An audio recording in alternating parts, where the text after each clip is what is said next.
Ini parah. Ya, saya kira itu wajar ya, karena ini kan mereka sudah berhubungan cukup lama. Duh, yang lagi PDKT, jadi tutur bahasanya tuh bener-bener dijaga sedemikian rupa. Beda banget sama kemarin-kemarin. Kalau kemarin-kemarin mulutnya tuh nyerocos terus, nggak bisa direm. Minggu kemarin orang bicara, orang PDIP juga, dia bilang, "Bah, mereka sudah telepon-teleponan." Itu sebabnya Hasto tidak ditahan. Tetapi intinya adalah bahwa sebetulnya ada kontak antara Pak Prabowo dengan Bu Mega. Menurut 2 atau 3 orang yang saya temui di PDIP. Ada udang di balik rempeyek. Kok sekarang Mak Banteng sibuk merapat ke Pak Prabowo? Aduh. Pasti ada maunya. Iya, biar tidak diusut tuntas masalah Hasto Harun Masiku. Emang Mak Banteng ini liciknya.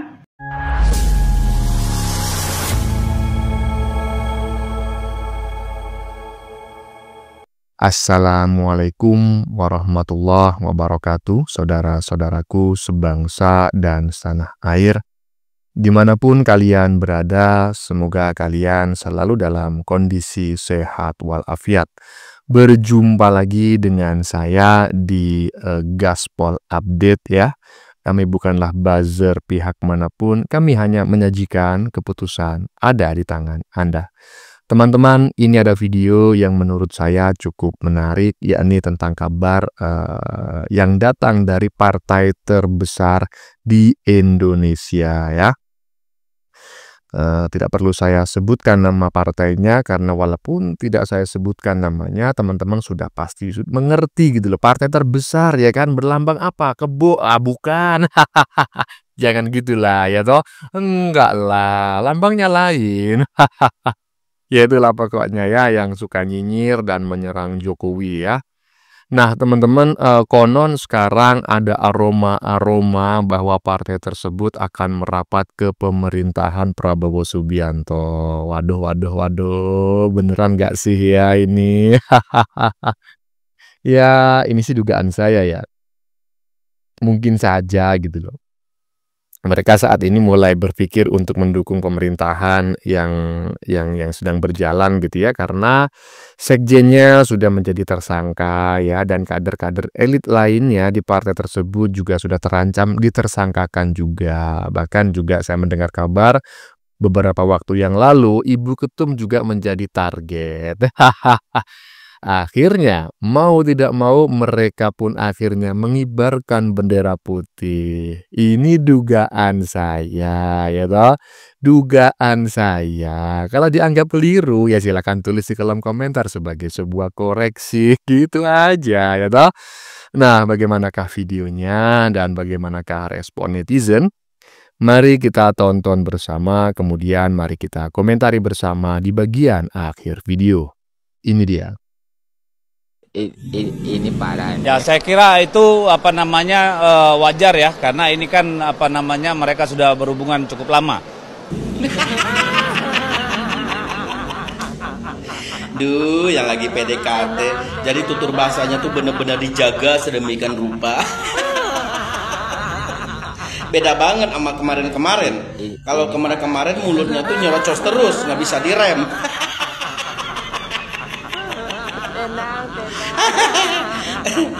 Kalau lagi ada maunya, manis banget tuh mulut.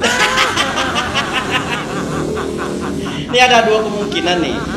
Apa ini benar-benar mau PDKT atau takut? Tapi kalau menurut saya, Pak Prabowo ini emang baik sama semua orang. Jadi bukan sama Bu Mega aja gitu ya. Sesuai kata almarhum Gus Dur, yang paling tulus itu hanyalah Pak Prabowo. Jadi jangan GR ya.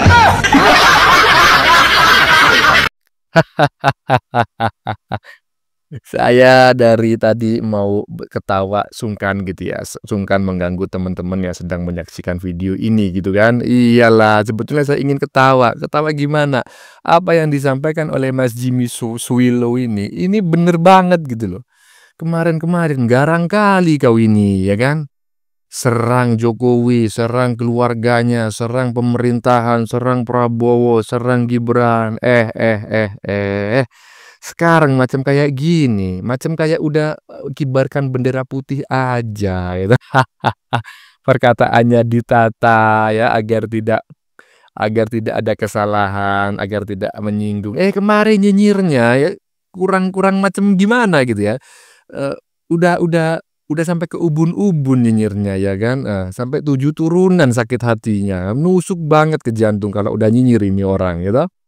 Sekarang sepertinya kok kayaknya mau merapat-merapat gitu. Seperti apa yang disampaikan oleh Mas Jimmy ya, bahwa Prabowo itu orang yang baik ya, orang yang paling tulus seperti yang disampaikan oleh Gus Dur gitu loh. Jadi bukan hanya baik kepada Ibu Ketum aja, kepada semua orang juga baik kok. Lanjut, lanjut. Beberapa menteri untuk hadir kemari untuk bisa langsung berkomunikasi dan mendengar. Aduh, harusnya oposisi itu lantang, Pak. Ini kalau ngasih sinyal-sinyal kayak gini, kata oposisinya gak ada dong. Gimana ceritanya nih? Hah? Lagian kalau misalkan gabung sama pemerintahnya Pak Prabowo, emang mau ngelihat Mas Gibran tiap hari? Ntar kebayang-bayang bapaknya lagi. Iya, saya sependapat dengan apa yang disampaikan oleh netizen barusan teman-teman ya. Ya, seharusnya kalau sebagai oposisi ya yang lantang lah, kayak kemarin-kemarin ya kan. Jangan macam kayak gini. Kemarin malah yang dianggap ayam sayur itu Gibran. Sekarang malah kalian sendiri yang macam kayak gitu. Janganlah. Malu sama masyarakat. Kemarin garang ya kan, macam mau seruduk semuanya. Sekarang macam kayak gini. Aduh. Walaupun teman-teman ya, perlu saya sampaikan bahwa negara Indonesia ini sebetulnya dalam sistem demokrasi presidensial itu tidak mengenal istilah oposisi dan koalisi ya. Oposisi dan koalisi itu dikenal dalam demokrasi parlementer. Nah, sementara Indonesia ini menganut sistem demokrasi presidensil ya, bukan presidensial ya, presidensil. Nah, sistem presidensil tidak mengenal istilah koalisi dan oposisi ya. Lanjut. Di dalam negara demokrasi, check and balance itu sangat penting. Maka saya berharap PDI Perjuangan akan menjadi partai yang jelas posisinya, yaitu menjadi oposisi. Oke? Ya, seperti apa yang saya sampaikan sebelumnya, dalam negara demokrasi memang diperlukan antara ya check and balance gitu ya, antara yang mendukung dan yang mengkritik begitu. Tetapi istilah untuk koalisi dan oposisi di negara Indonesia sebetulnya tidak dikenal ya, karena Indonesia menganut sistem demokrasi presidensil, yakni presiden dipilih langsung oleh rakyat gitu ya, bukan dipilih oleh anggota parlemen, sehingga tidak ada istilah koalisi dan oposisi. Tetapi ya karena memang ini sudah mengakar di Indonesia, istilah oposisi dan koalisi ya nggak masalah lah ya. Yang penting kita sama-sama memahami. Oke, terus bagaimana dengan partai terbesar di Indonesia yang saat ini ada aroma ya merapat ya ke pemerintahan? Ya silakan dikomentari di kolom komentar. Lanjut. Saya minggu lalu ketemu dengan Pak Prabowo, menitipkan titipannya Bu Mega namanya Wah, Bu Megawati, Mak Banteng menitipkan minyak urut untuk Pak Prabowo. Ada udang di balik rempeyek. Kok sekarang Mak Banteng sibuk merapat ke Pak Prabowo? Aduh. Pasti ada maunya. Iya, biar tidak diusut tuntas masalah Hasto Harumasiku. Emang Mak Banteng ini liciknya, pandai kali. Hati-hati loh Pak Prabowo. Karena aku masih ingat masalah Pak Gus Dur yang telah dilengsarkan oleh Mak Banteng gitu loh. Orang ini Mak Banteng liciknya, minta ketolong.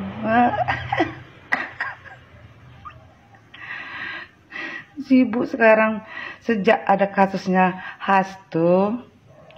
Mak Banteng sibuk cari muka, cari perhatian ke Pak Prabowo. Kemarin-kemarin masih menantang. Masalah makan gratis saja dia kemarin sewot. Dia protes, 10.000 dapat apa? Kata Mak Banteng, ya kan? Sekarang udah cari muka. Aduh, emang Mak Banteng ini ya. Tetap gak berlaku untuk Pak Prabowo. Si Hasto tuh harus diusut tuntas, ya. Kalau emang dia tidak merugikan negara, kenapa itu Sirait sampai membuka sayembara untuk menangkap Harun Masiku, sampai pakai 8M itu ya, mengeluarkan dana dia. Berarti dia kan sudah banyak dia merugikan negara. Kalau nggak merugikan negara nggak mungkin membuka sayembara, gitu loh. Dia ada. Jangan mau Pak Prabowo kalau dikasih hadiah sama Mak Banteng. Mak Banteng itu orangnya licik. Kemarin tuh menangnya Pak Prabowo paling getol untuk meminta 2 putaran, ya. Sekarang ngasih minyak urut, besok ngasih apa lagi Mak Banteng ke Pak Prabowo. Aduh, supaya Pak Prabowo sama Pak Jokowi supaya bisa dan renggang gitu loh. Supaya tidak merapat, supaya nggak kompak lagi Pak Prabowo sama itu Pak Jokowi. Jadi dia memutuskan persahabatan Pak Jokowi dengan Pak Prabowo. Namanya Mak Banteng. Aduh, dari dulu orangnya licik. Kena nih, masa ngasih minyak urut. Bagusan dia make, ya, karena terlalu banyak berkoar-koar, terlalu banyak ngomong kencang-kencang. Jadi urat-uratnya itu kan perlu diurut-urut gitu loh. Ya Mak Banteng ya. Lawak-lawak kau Mak Banteng ngasih minyak urut ke Pak Prabowo.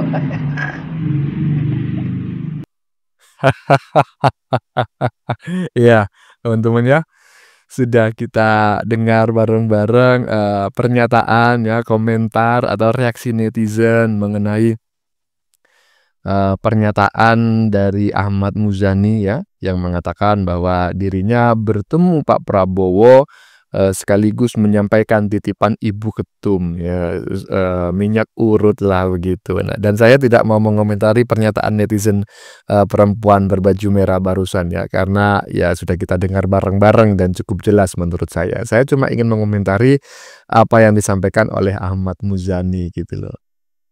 Minyak urut yang bagaimana maksudnya itu?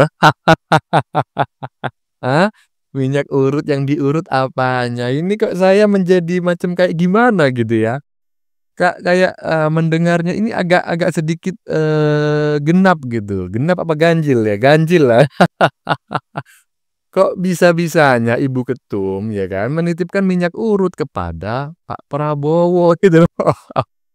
Minyak urut apanya yang mau diurut gitu. Udahlah ya, teman-teman silakan komentar kalau punya pendapat ya di kolom komentar. Lanjut. Ada apa dengan PDI Perjuangan? Ingat di saat Pilpres kemarin ya, PDI Perjuangan mengatakan jika PDI Perjuangan kalah di dalam Pilpres tersebut, maka PDI Perjuangan akan menjadi oposisi secara total. Oke? Lalu mendekat saat Hasto bermasalah ya, PDI begitu menyampaikan dengan santainya ya, dan disampaikan oleh kadernya bahwa PDI walaupun sebagai oposisi tapi akan dekat kepada pemerintah Prabowo. Lagi-lagi siang tadi kader PDI Perjuangan mengatakan ada kemungkinan PDI Perjuangan akan bergabung kepada pemerintah. Apa? Kalian tahu? Tidak menjadi oposisi. Ada apa? Karena Hasto. Karena petinggi-petinggi PDI Perjuangannya sedang bermasalah. Kenapa? Coba kalian bantu saya jawab. Kenapa?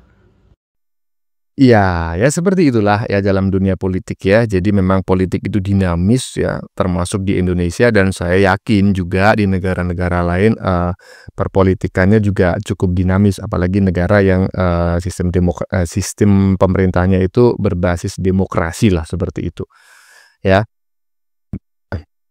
Jadi ini terkhusus di Indonesia ya kan, memang sangat sulit diprediksi, bahkan beberapa pengamat itu mengatakan bahwa arah perpolitikan di Indonesia itu bahkan bisa terjadi perubahan dalam hitungan menit gitu. Jadi saat ini bilang A, 1 menit lagi bisa bilang B, dan itulah yang dianut, paham yang dianut oleh Abah ya, sehingga memunculkan sebuah jargon perubahan gitu ya. Jadi berubah-ubah gitu.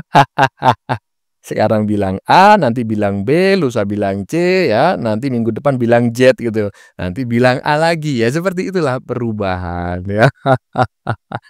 Tetapi terkait partai terbesar di Indonesia teman-teman ya, yang saat ini sepertinya sudah mulai masuk ke dalam fase perubahan, seperti apa yang disampaikan oleh Abah dalam ibaratnya itu jargon politiknya lah, seperti itu. Ya mungkin dikarenakan serangan-serangan yang dilakukan ya, berbagai strategi, teknik, taktik dan lain sebagainya yang sudah diterapkan untuk menyerang Jokowi dan keluarganya, menjatuhkan harga dirinya dan lain sebagainya, sudah tidak mempan ya. Dan saat ini partai tersebut berada di ujung tanduknya sendiri ya kan, di ujung tanduknya kebo ya kan. Sekjennya udah jadi tersangka, dan beberapa yang lain juga masuk dalam bidikan gitu ya. Mau nggak mau ya harus mengangkat bendera putih lah. Tetapi ini dugaan saya loh ya, dugaan saya. Kalau dianggap keliru silakan tulis di kolom komentar sebagai sebuah koreksi. Lanjut. Minggu kemarin orang bicara, orang PDIP juga, dia bilang, "Bah, mereka sudah telepon-teleponan." Itu sebabnya Hasto tidak ditahan. Tetapi intinya adalah bahwa sebetulnya ada kontak antara Pak Prabowo dengan Bu Mega. Menurut 2 atau 3 orang yang saya temui di PDIP. Sudah telepon-teleponan. Bang, Bu Mega betul-betul. Bu Mega melakukan upaya damai ini itu sekedar memang untuk menyelamatkan Hasto, karena mungkin Sekjen Hasto bisa menjadikan problem beliau menjadi problem institusi gitu, sehingga Bu Mega harus atas nama institusi menyelesaikan problemnya Hasto. Kita nggak tahu itu, atau tapi saya kira mereka apa Bang? Kita tidak tahu persis seperti apa, tetapi intinya adalah ada hitung-hitungan jangka panjang. Perhitungan jangka panjang untuk selalu dekat. Kalaupun oposisi tetap harus dekat. Gitu. Jika masuk ke dalam mungkin juga akan diterima. Kira-kira gitu aja. Gitu. Berarti menurut Abang PDI ini belum di dalam nih sekarang? Ya kan setengah di dalam, setengah di luar.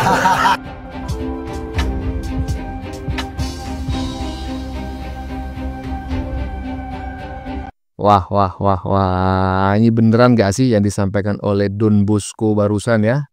Seingat saya ini namanya adalah Don Bosco, adalah seorang jurnalis senior ya di Indonesia ya.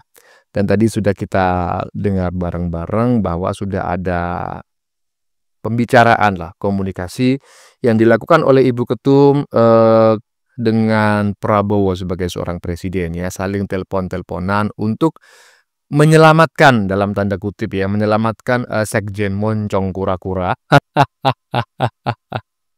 Waduh, gimana nih kalau di negeri ini ternyata hukum bisa dipermainkan seperti ini, kalau memang benar ya. Ya mudah-mudahan saja apa yang disampaikan oleh Don Bosco ini ya hanya sekedar ya informasi saja gitu. dan saya berharap itu tidak benar gitu. Kalau sampai terjadi itu benar gitu ya, bahwa seorang tersangka bisa diselamatkan ya melalui lobby-lobby politik semacam itu. Ngeri kali negara ini kan. Aduh. Lanjut. Ya, kau minta maaf sama rakyat Indonesia, maafkan kami nggak mampu nahan hasto. Ampun rakyat Indonesia, kau diberi amanat oleh rakyat Indonesia loh, ya. Ingat loh, KPK itu bukan mewakili presiden loh. KPK itu amanat itu ad hoc, ya, amanat dari rakyat yang cinta terhadap negara RI. Jadi jangan kau pikir KPK itu amanat presiden.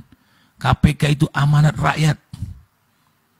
Lalu KPK nggak mampu, mundur kau ketua KPK, ya. Besok aku viralkan, suruh mundur ketua KPK. Ya.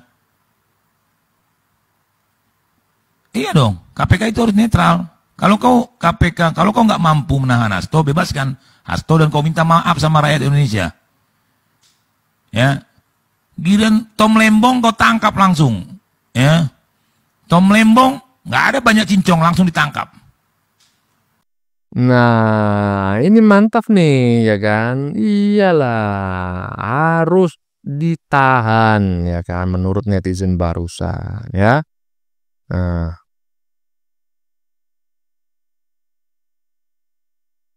iya, jadi KPK itu kan sudah diberi hak gitu ya, diberi kewenangan untuk melakukan penahanan gitu loh.